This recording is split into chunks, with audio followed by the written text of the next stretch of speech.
I knew I shouldn't have said yes to that job. It was supposed to be temporary, just something to pay the bills after graduation while I figured out what to do with my life. But the day I stepped into that high-rise office building in downtown Chicago, I had no idea how much it would screw with my head. Or my heart. The job itself was fine. Basic assistant work at a private marketing firm. Filing, scheduling meetings, running errands. Nothing glamorous, but the pay wasn't bad, and the hours were manageable. My boss, Mr. Hughes, was one of those intimidating but polite types, always in a tailored suit, always calm, always staring at me like he knew more than he let on. But it wasn't him who kept me up at night. It was his son, Liam Hughes. He wasn't supposed to be there, at least, not regularly.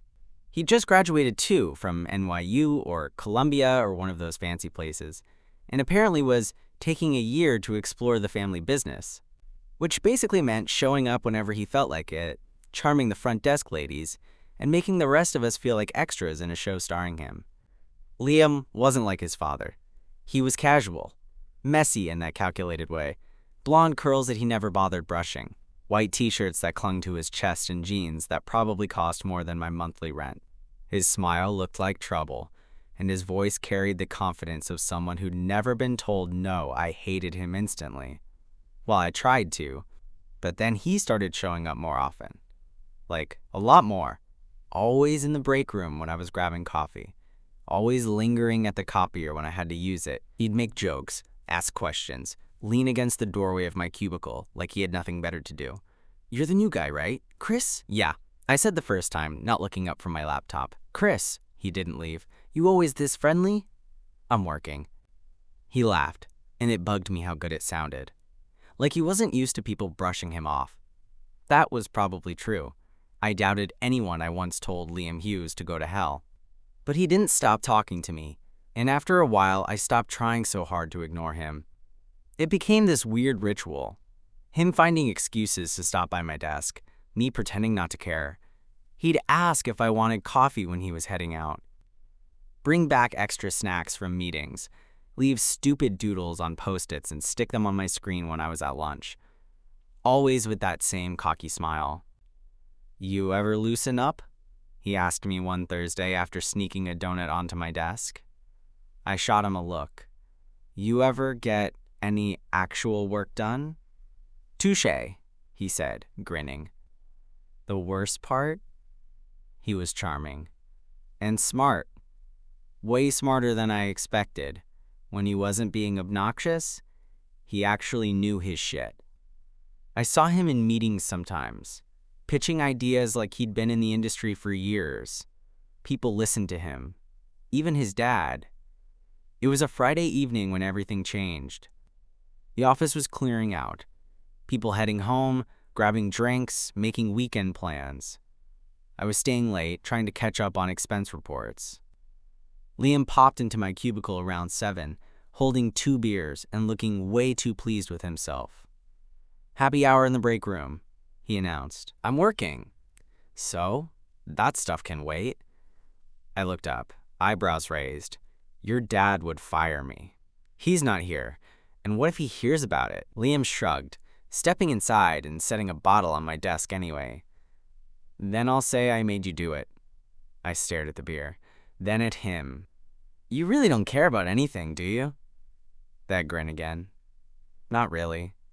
He was leaning against the filing cabinet now, casual and relaxed, like he owned the place. Maybe he kinda did. I hated how effortless he looked. "You always like this?" I asked, grabbing the beer anyway. He tilted his head. "Like what?" "Like you're flirting with me." There was a pause. Just a second. Barely even that. Then he said, "Maybe I am." Maybe I am. Those 3 words hit me harder than I expected. He said it so casually, like it was a joke. Or maybe not. That was the thing with Liam. You could never tell where the line was. Everything about him felt like a dare, and I wasn't sure if I was supposed to laugh or take him seriously, so I didn't say anything.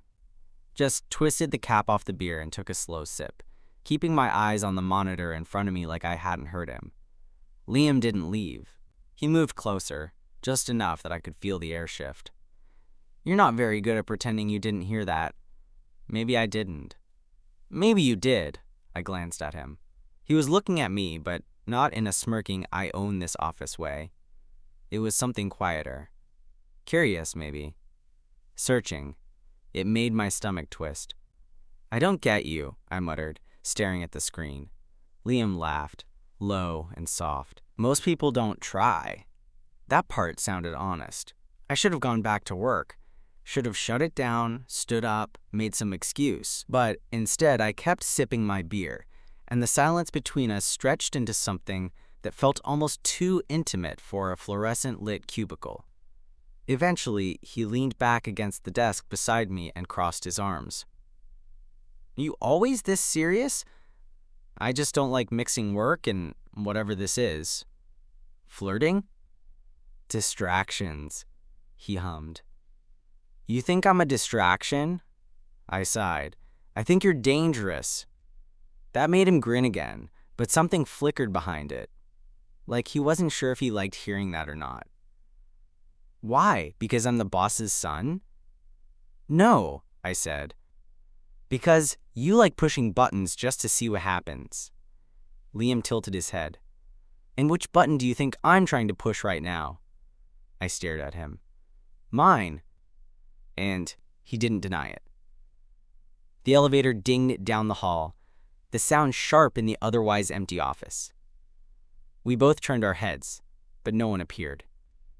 Just a delivery guy, probably dropping off something for Monday. Liam looked back at me, but his voice was quieter now. I'm not trying to mess with you, if that's what you think. Could have fooled me. I don't have to flirt with you, Chris. But you are. He nodded slowly, and that was somehow worse than him joking about it. The silence stretched again, but this time it felt heavier.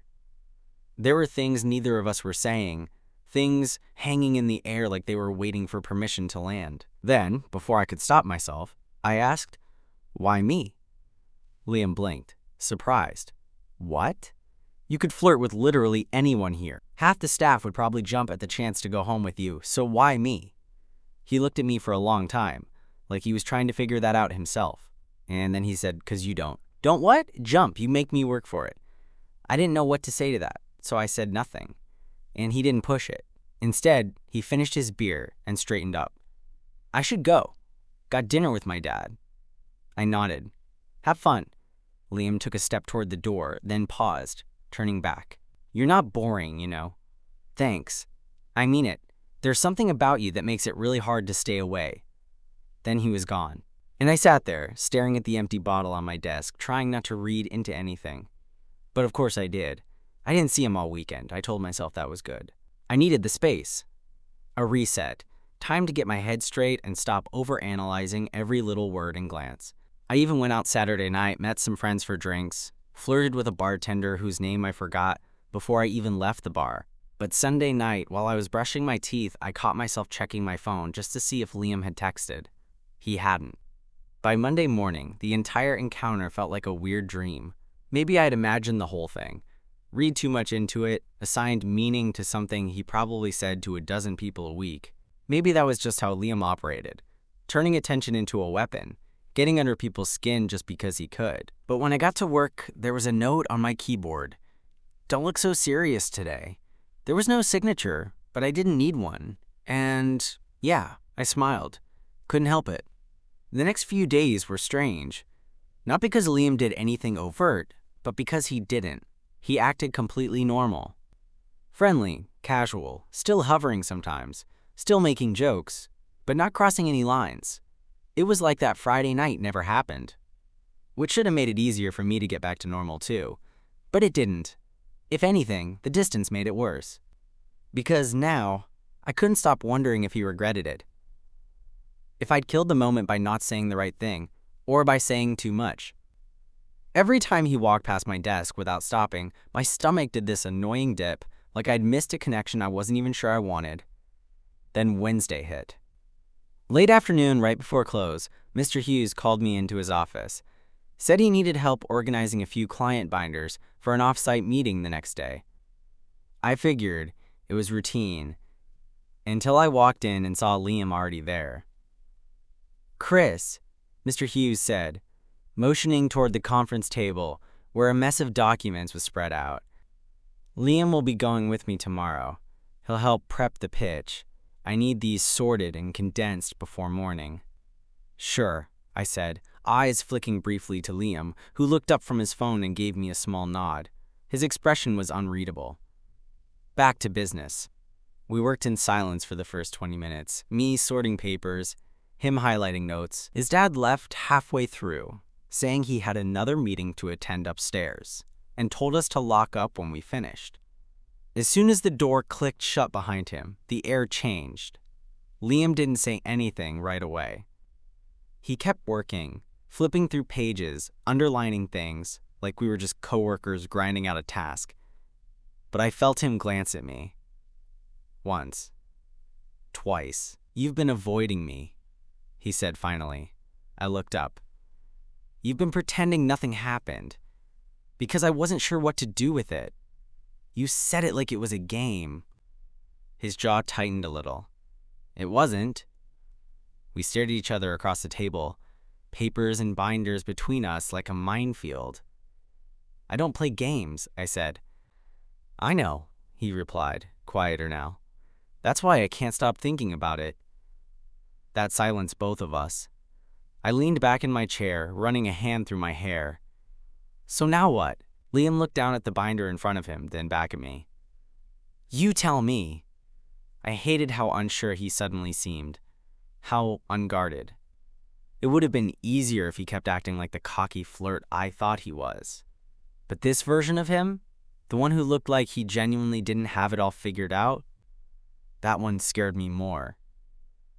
"Do you even know what you want?" I asked. He paused, then nodded, slowly. "I think I want to find out." I swallowed hard.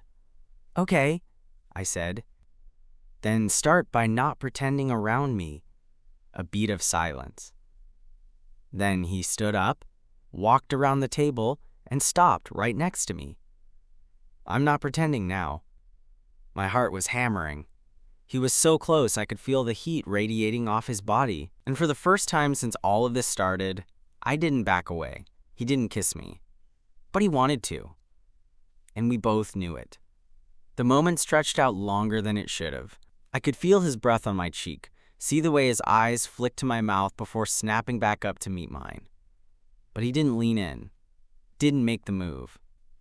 I think we both knew that once we crossed that line, there wouldn't be any coming back. So instead, he sat down beside me, close enough that our knees brushed, and went back to the papers, like nothing had happened. Like that electric moment had just been a glitch in the system. But it wasn't. Neither of us said much after that. We worked quietly, finishing up the binders while the office emptied around us. The lights overhead buzzed faintly, and the city outside turned dark. Eventually, we wrapped up, double-checked the materials, and packed them neatly into a case for his dad to pick up in the morning. "I'll drop this off at reception," I said, grabbing the case. "I'll walk with you," Liam replied, like it was nothing. We stepped into the elevator, and the moment the doors closed, the silence hit hard again. I stood on one side, him on the other. I stared at the floor numbers lighting up, trying to focus on anything except the fact that we were alone in a metal box with nowhere to go. "You ever feel like something's gonna happen," he said, "and you don't know if you're excited or terrified?" I looked at him. "Yeah, every time you're around." He didn't laugh. He looked at me like he wanted to say something else, but the doors opened too soon. We walked to the front desk in silence, dropped the case off, signed the form. The security guy gave us a sleepy nod. Outside, the air was sharp and cool. Liam shoved his hands in his pockets and looked down the street. "You walking home?" "Yeah," I said. "It's like 15 minutes. I'll come with." "You don't have to. I want to." So we walked. The sidewalks were half empty, that early evening lull where everyone was either heading to dinner or just trying to get home. Streetlights blinked on, one by one. The silence between us wasn't heavy anymore. It felt expectant, like something was coming, and neither of us was brave enough to name it. About halfway through the walk, Liam broke the silence. "My dad doesn't know," he said. "Know what? About me? Or about guys? I think he suspects, but we've never talked about it." I glanced at him. His shoulders were hunched like he was bracing for a punch. "You think he'd care?" "I don't know," he said. "He cares about image, about control. I've never really tested how far that goes." I let that sit between us for a moment. "I'm not out to my family either," I said. He looked over at me, surprised. "Really? Really? It's not shame. I just never saw the point in telling people who aren't ready to listen." Liam nodded slowly. "Yeah, that sounds about right." We reached my building. I stopped at the steps, shoved my hands in my pockets. "This is me." He stood there for a beat, then said, "Do you want me to come up?" It wasn't flirty. It wasn't a line. It was raw, honest. I hesitated, then nodded. Inside, I flipped on a light and kicked my shoes off. My apartment was small, just a kitchen, a couch, and a bedroom separated by a half wall. Liam stood awkwardly near the door, looking around like he wasn't sure if he should be impressed or concerned. "Want a drink?" I asked. He shook his head. "No, I just wanted to be here." I stood across from him, the distance between us suddenly unbearable.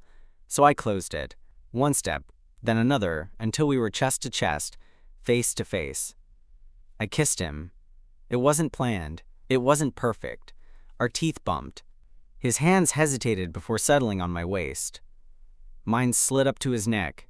He kissed like he was trying not to lose control. Like he wanted it too much but didn't know how to show it. And I let him. When we pulled apart, his forehead pressed against mine. "I've been wanting to do that since the first time I saw you," he whispered. "You've got a weird way of showing it." He smiled. "Yeah, I know." We didn't sleep together that night. We just lay on the couch, limbs tangled, the TV playing something neither of us watched, talking about everything and nothing.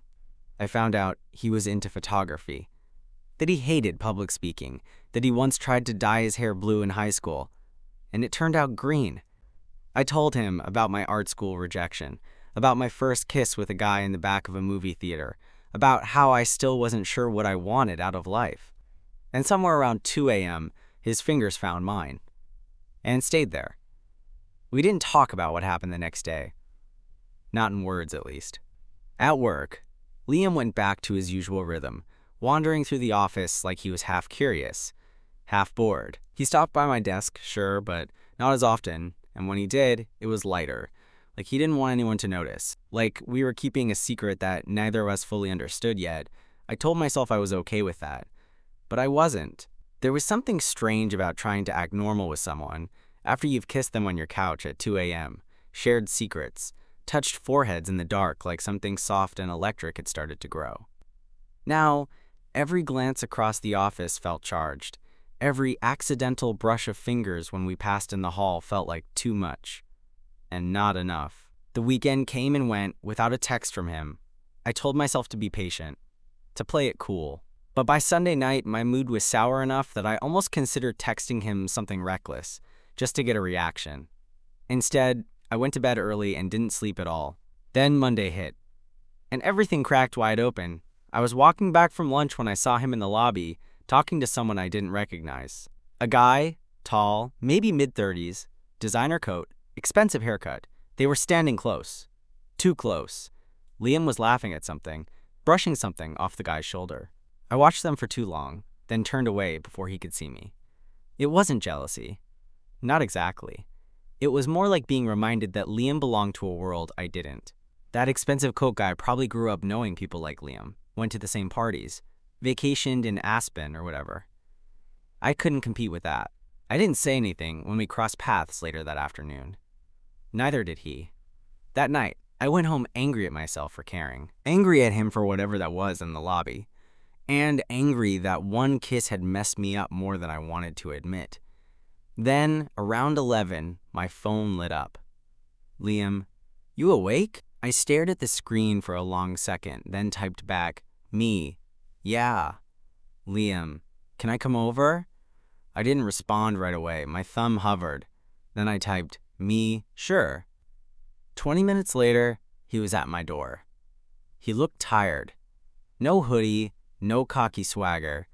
Just jeans, a windbreaker, and a look on his face I hadn't seen before. Uncertain, like he wasn't sure if I'd even open the door.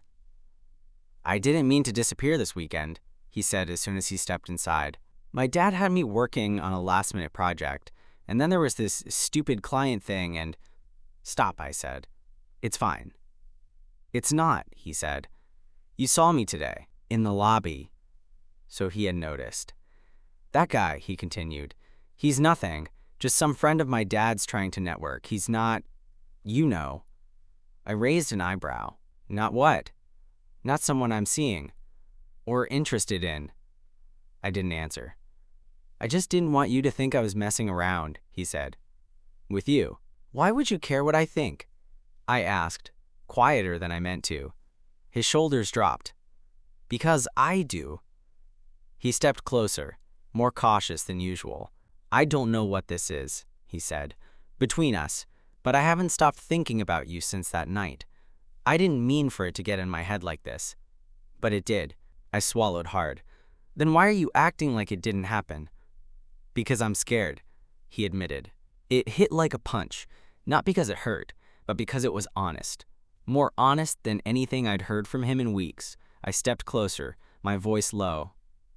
"So am I." And then he kissed me. This time, it was different. There was no hesitation, no teeth bumping or awkwardness. Just heat and urgency, and the kind of kiss that says I've been waiting for this, needing this, since the last time we stopped. His hand slid to my waist, mine curled around the back of his neck, and we stumbled into the kitchen like gravity had pulled us there. He kissed like he was trying to make up for every second we wasted pretending we didn't care, and I let him. Then, when we finally broke apart, breathing hard, he whispered, "I don't want to pretend anymore." "Then don't." We didn't sleep much that night, not because we were doing anything, not at first, but because we couldn't stop talking. Liam stretched out on my bed, half under the covers, wearing one of my hoodies, which was a little too small for his shoulders, but he didn't seem to care. His hair was a mess, his voice softer than usual, and for the first time since I met him, he looked vulnerable, like a guy in unfamiliar territory, trying not to mess it up. He asked me questions about school, my family, my first job. I asked about New York, about why he really came back to work with his dad. He admitted it wasn't his idea, that his mom had convinced him to give it a shot before throwing himself into something creative and unstable, as his dad called it. "Like photography," I said. He smiled. "Exactly. Can't make money taking pictures unless you're famous, and I'm not. Yet," I added. He looked at me, something in his eyes flickering. "You really think I could do something with it?" "Yeah," I said without hesitation. "You're better than you think."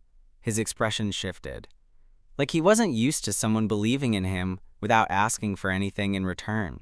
Around 3 a.m., we finally drifted off, his hand on my chest, his breath warm against my neck. And in that moment, nothing else mattered. But the real world came back the next day. Hard. We got up late. I was scrambling to shower and throw on clothes, while Liam stood in my kitchen, shirtless, eating dry cereal out of the box, and watching me like I was some sitcom he'd accidentally become obsessed with. "You know you're going to be late, right?" he said, mouthful. "I'm painfully aware, thanks." "You want me to drive?" I turned to look at him. "You brought your car?" "I Ubered here," he said, like it was obvious. "But I have a key to my dad's Audi. He's in meetings all morning." "I'm not showing up to work in your dad's car," I said, grabbing my keys. Liam grinned. "Then I guess I'm walking with you." And he did. We got to the office just as the elevator doors were closing. Mr. Hughes was inside. He caught the door, held it, and raised an eyebrow as we stepped in. "Running a little late today, gentlemen?" he asked, voice light but sharp. "Traffic," Liam said smoothly. Mr. Hughes looked at me. "And you, Chris?"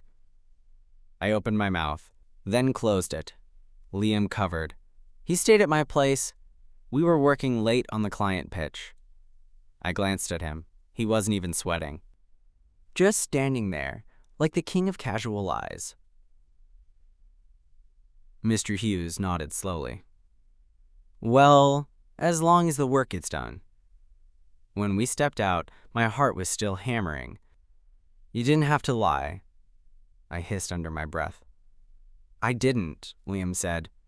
We were working, just not for the client. I shot him a look. He smirked and disappeared toward his side of the office. I tried to focus that day. Tried to get through my workload without thinking about how easily this could all go sideways. We weren't just coworkers. He was the boss's son. One misstep, one rumor, one slip, and it would all come crashing down. That tension built all week. Every time he glanced at me across a meeting room, every time he accidentally bumped into me in the break room, every time he texted me at night but didn't come over. By Friday, I was spiraling. So I asked him to meet me on the roof. It was cold. The wind cut through my jacket, and I paced near the edge until I heard the door open behind me. You okay? He asked, stepping out. No, I said. Not really. He leaned against the wall. Talk to me.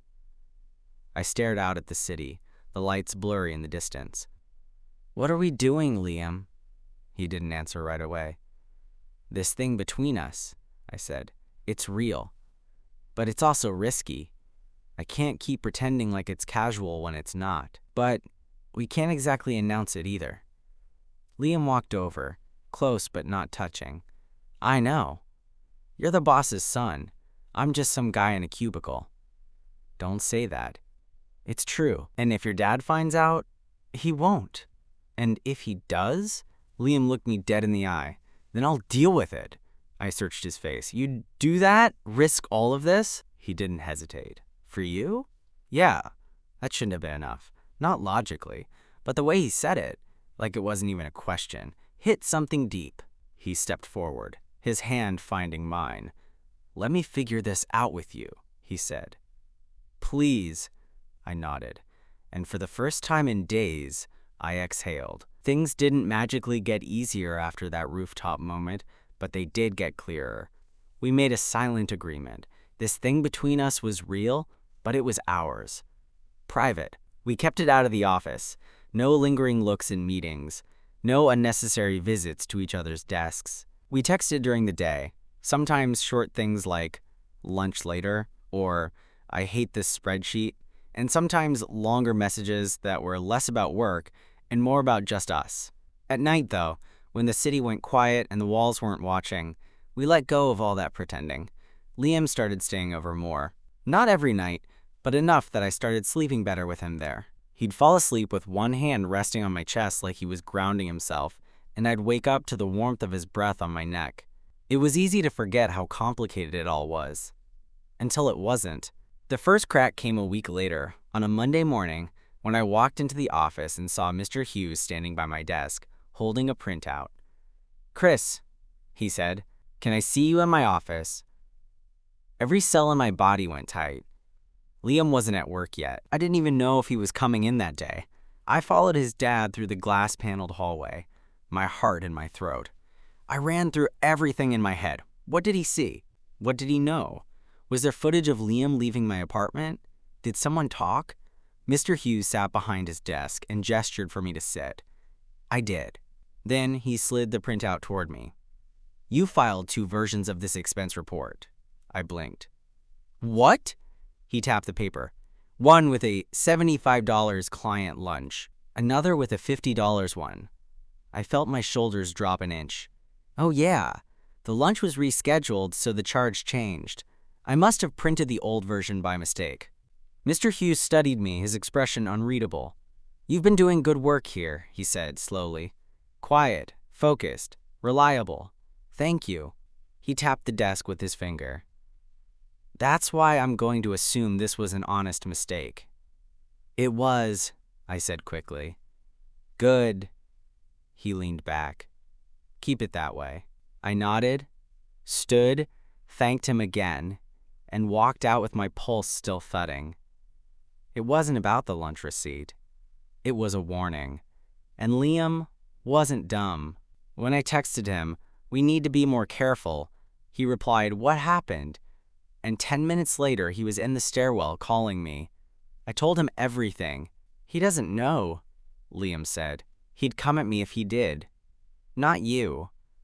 "Maybe," I said. "Or maybe he's playing the long game." Liam exhaled. "I'll talk to him." "No," I said quickly. "Not yet. Chris, I mean it. I don't want you to say anything until we know what we're doing." Liam was quiet for a second. Then, "You're right." I knew it killed him to say that, but he listened. After that, we cooled off again. Fewer visits, less texting, more space. And even though it made things safer, it also made them harder. Because the more distance we put between us during the day, the more intense the nights became. Like that Friday. He showed up at my door past 10, no warning, just a quiet knock. When I opened it, he looked wrecked. Like he hadn't slept, like the week had worn him raw. I didn't ask questions, just let him in. We didn't say much, didn't need to. We kissed like we'd been starved, like we weren't sure we'd get another chance. That night, we finally did sleep together. It wasn't perfect, it wasn't cinematic. It was messy and quiet and full of moments where we stopped just to breathe each other in, to make sure we were real. Afterward, we lay tangled in sheets that smelled like skin and sweat and too many sleepless nights. He traced lazy circles on my shoulder with his fingers. "I don't want to hide forever," he said softly. "I know. But I don't want to lose this either." "You won't," I said, even though I wasn't sure it was true. Because part of me was starting to think something would have to break. Either the secrecy, or us. A week later, the walls came down. It started with an email. Not even a dramatic one. Just an internal memo from HR announcing organizational changes and a Friday meeting that all staff were required to attend. Nothing specific. Just vague enough to spike the tension in every break room conversation. By Friday morning, the office buzzed with rumors. Someone thought we were getting new software. Someone else said a merger was in the works. But I had a gut feeling it was something else. And I was right. The meeting started like any other. Mr. Hughes at the front of the room, calm and composed in a navy suit, speaking in his usual measured tone. He gave the standard, "Thank you for your hard work" intro, then pivoted. "As many of you know," he said, "my son Liam has been working with us on a temporary basis." Liam stood off to the side, arms crossed, face unreadable. Mr. Hughes continued, "He's decided to pursue another opportunity elsewhere, one that better aligns with his personal goals." There were polite nods, a few murmurs of surprise, and then the bomb dropped. But before he transitions out, I want to address something openly.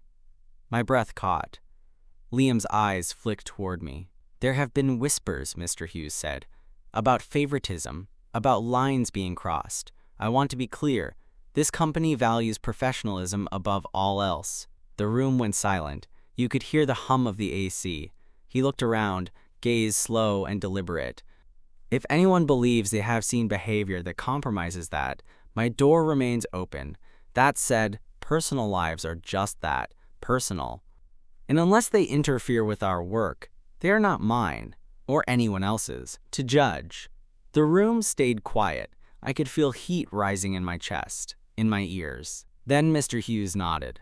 "That's all." Just like that, it was over. The room began to shuffle. People stood. The tension lifted, but only slightly. I didn't look at anyone. I just stood, grabbed my notepad, and left. Liam caught up with me on the elevator. "I didn't know he was going to say that," he said. "He knew," I replied, my voice low. "Yeah." We rode down in silence. Outside, the wind was sharp, leaves swirling around our feet like the city was holding its breath. "So what now?" I asked. Liam shoved his hands in his jacket pockets. "Now I leave. try to figure out what the hell I'm doing with my life. And us? He looked at me, eyes tired but clear. I don't want to lose this. Me either. He hesitated. Come with me. I laughed, surprised. What? I don't mean move in. I mean come visit. Take a weekend. Anywhere. Let's just be real for once. I looked at him, this messy, complicated, reckless guy, who somehow got under my skin and stayed there. Okay, I said, and he smiled. That night, we didn't go home to my apartment or his dad's condo. We got a hotel room downtown. Neutral ground. No shadows. No pretending. We ordered room service and lay on the bed watching bad movies on mute. At one point, he turned to me, hand resting lightly on my chest, and said, I never knew I could want something like this. Like what? This. You. I didn't say anything. Just kissed him again. And again. And again. We didn't know what would come next. If things would stay easy or get harder. If his dad would ever fully accept it. If our lives would line up long enough to make this thing work. But in that room, under that soft hotel light, with his legs tangled in mine and his breath warm against my skin, I stopped caring about what came after. Because in that moment, I knew one thing for sure. He was worth the risk.